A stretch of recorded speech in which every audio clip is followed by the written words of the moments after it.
Hello, Harry here. In this lesson, we're going to review the HK value analysis. Now, if you recall, in the last lesson, we reviewed the three market cycles, the three market types, the high momentum cyclical markets, the equilibrium markets, and the long-term secular downtrend markets. Those were the three market types. If you haven't had a chance to view that video, then you're definitely going to want to go back and watch it. Now, in this video, like I said, we're going to determine residential property value, the ways to do that so you can buy right even when in bubbles.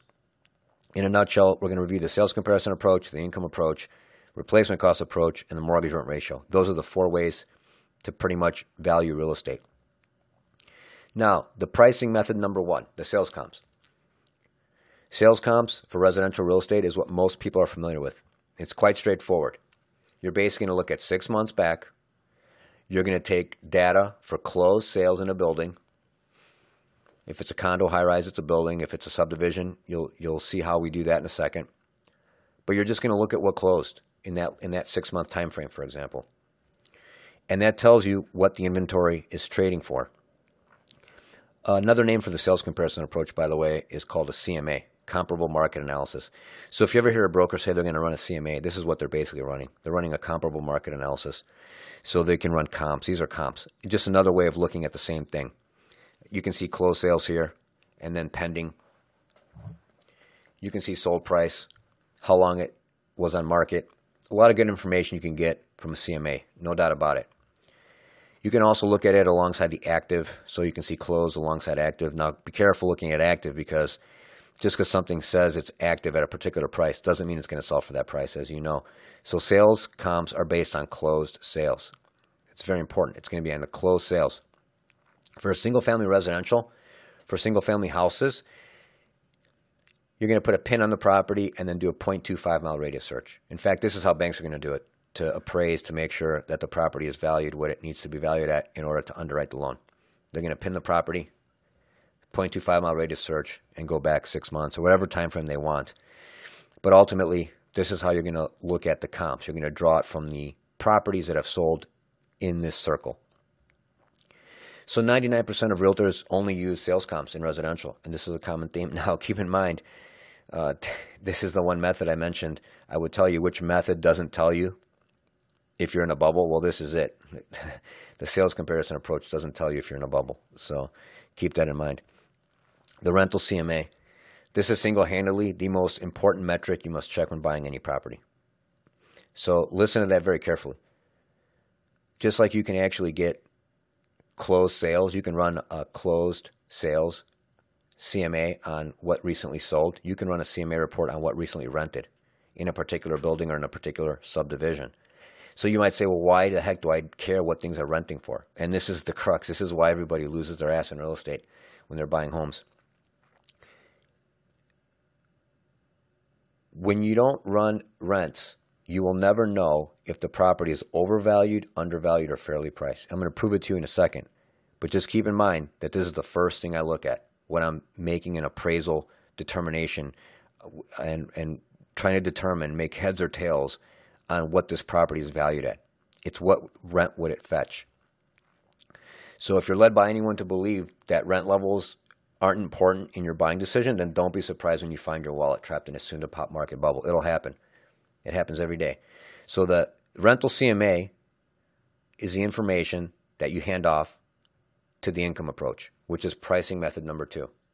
So you don't need to be a mathematician to understand this, but you just got to understand at least where the numbers come from. So the income approach, if you were to ask a residential real estate broker, how are they going to use the income approach to justify your purchase when you buy a home? They might tilt their head and say the income approach is used in commercial real estate. The income approach is not used in residential real estate. That's what's taught in broker classes. And therein lies one of the problems, in my opinion, because you absolutely can and should use the income approach when you're buying residential real estate. It's that important. So the NOI stands for the net operating income.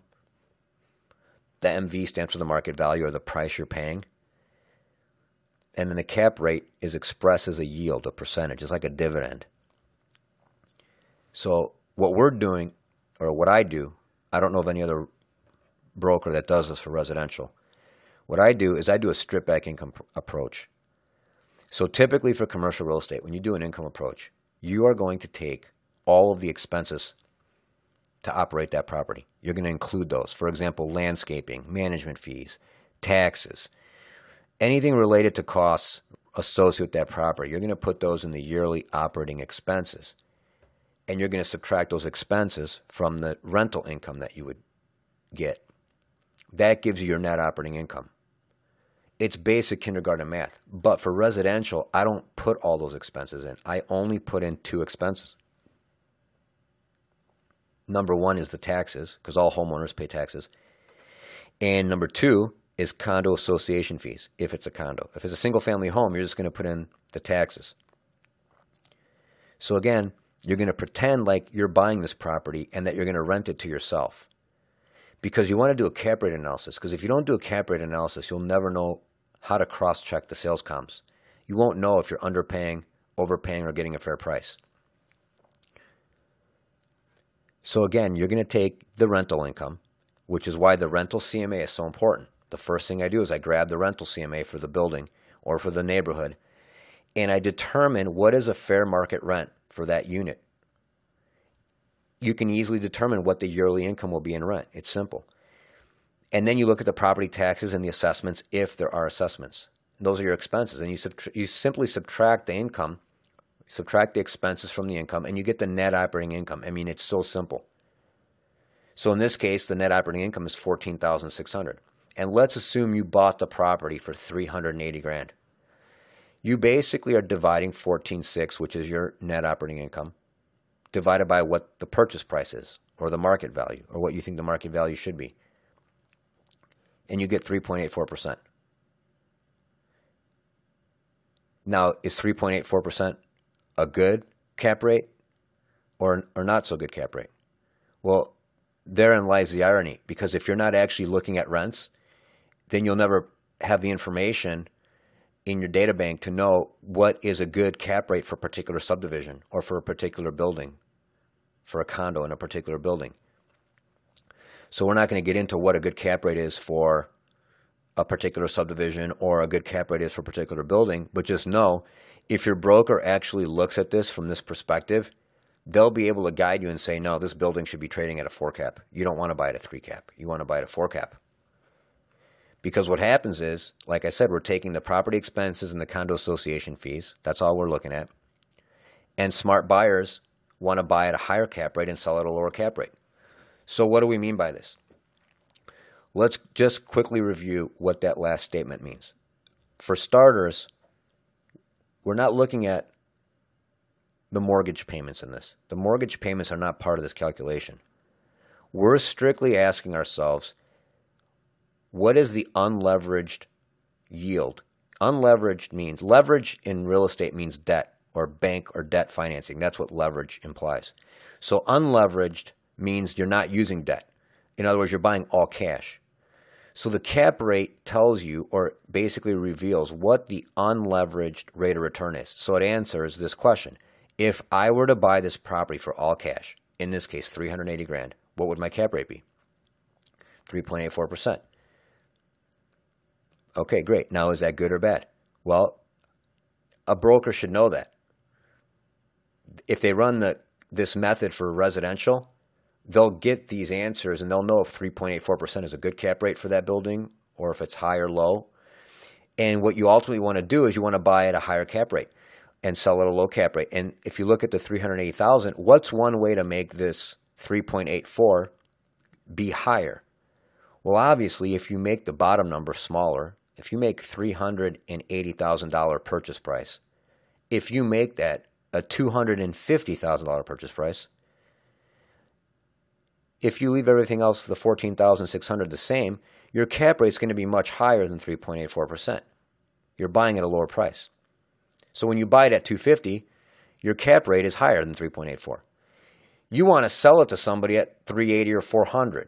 So that's what we mean when we say smart buyers want to buy at a higher cap rate and then sell at the lower cap rate.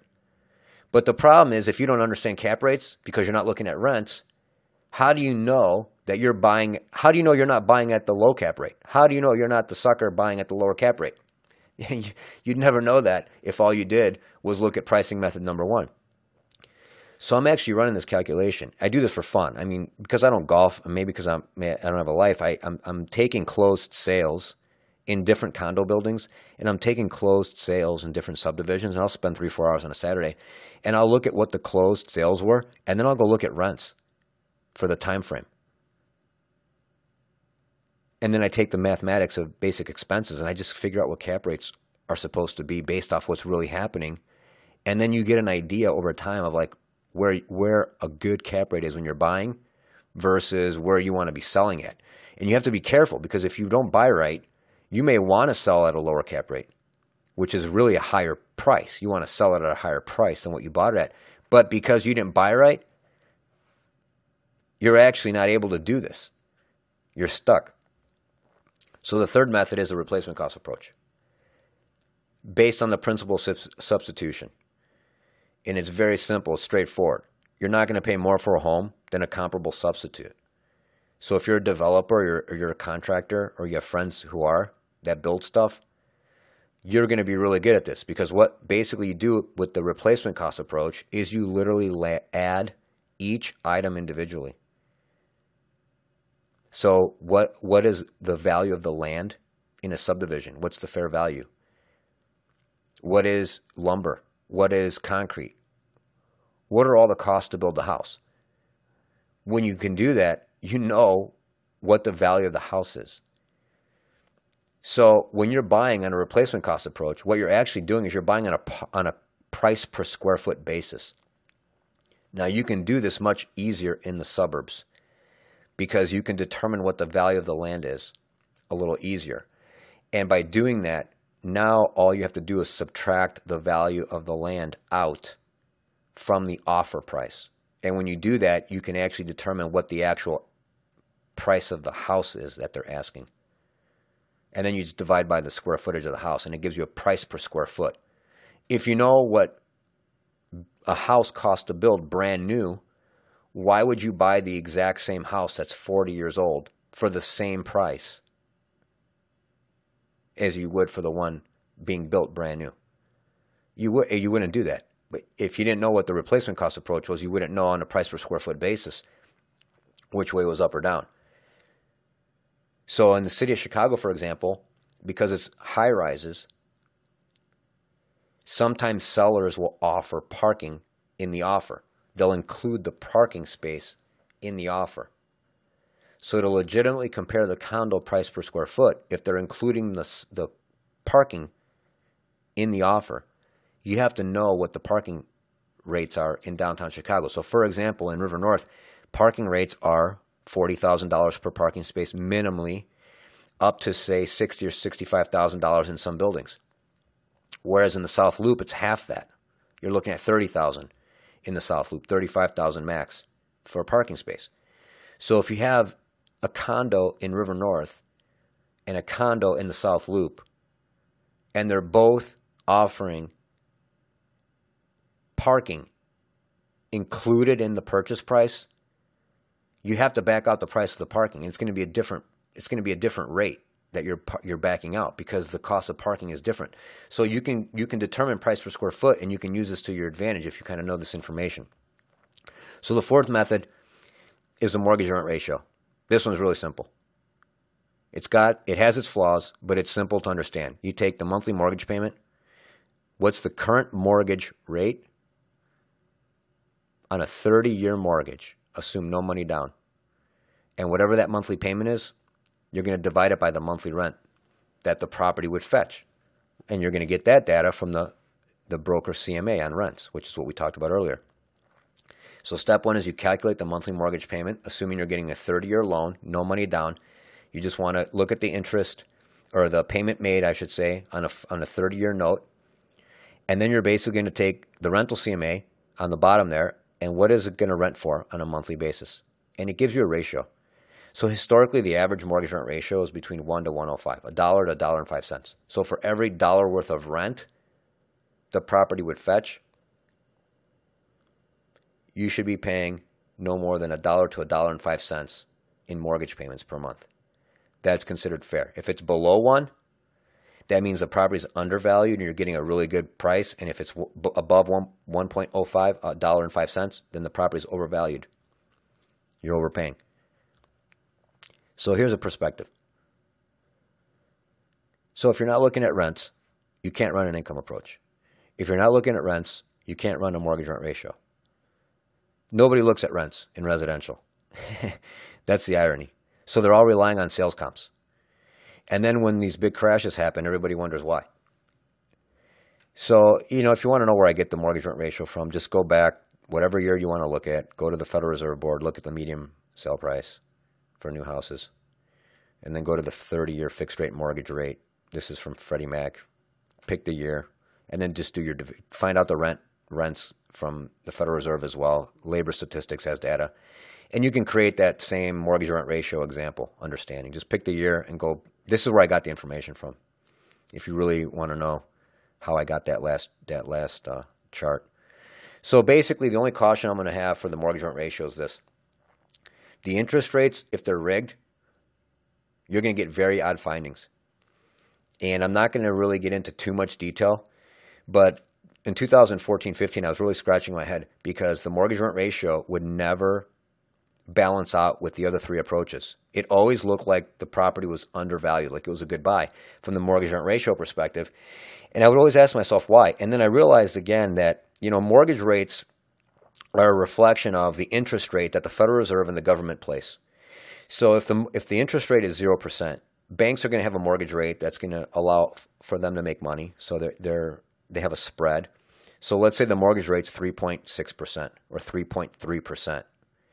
If mortgage rates are based on the interest rate that the government and the Fed create, if the Federal Reserve starts raising interest rates to 2%, that means the rate at which banks are going to lend at is going to be at like 6% or 6.5%. Well, they kept interest rates artificially low for at least 4 years longer than they needed to. They just started raising them under the Trump administration for political reasons, actually. But that's not the topic of this discussion. The topic of this discussion is to understand that if the mortgage rate is based off of the Federal Reserve's interest rate, and the Federal Reserve's interest rate is at 0%, the mortgage rate is going to be artificially low. It's going to be rigged. It's not going to be realistic. So what I started doing a couple years ago was I started asking myself, what legitimately could the mortgage rate be if the Federal Reserve had appropriately slowly raised interest rates over time?